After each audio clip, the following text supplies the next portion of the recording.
ఈరోజు రాష్ట్ర వ్యాప్తంగా కల్తీ మద్యం మీద చనిపోయిన ప్రజలకి అండగా, పసుపు కుంకుమలు పోగొట్టుకునే అక్కా చెల్లెమ్మలకి అండగా ఈరోజు వైఎస్ఆర్ కాంగ్రెస్ పార్టీ ఈ నిరసన కార్యక్రమం చేస్తుంది.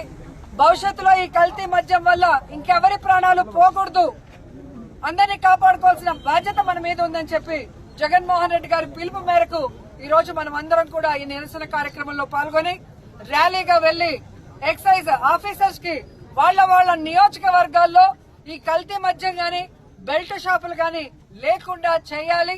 అలాగే తప్పుడు కేసులు పెట్టకుండా నిజంగా ఎవరైతే సారా కాల్స్తున్నారో, ఎవరైతే బెల్ట్ షాపులు నడిపిస్తున్నారో, ఎవరైతే కల్తీ మద్యాన్ని అమ్ముతున్నారో వాళ్ళని అరెస్ట్ చేయాలని డిమాండ్ చేస్తూ ఉన్నాం.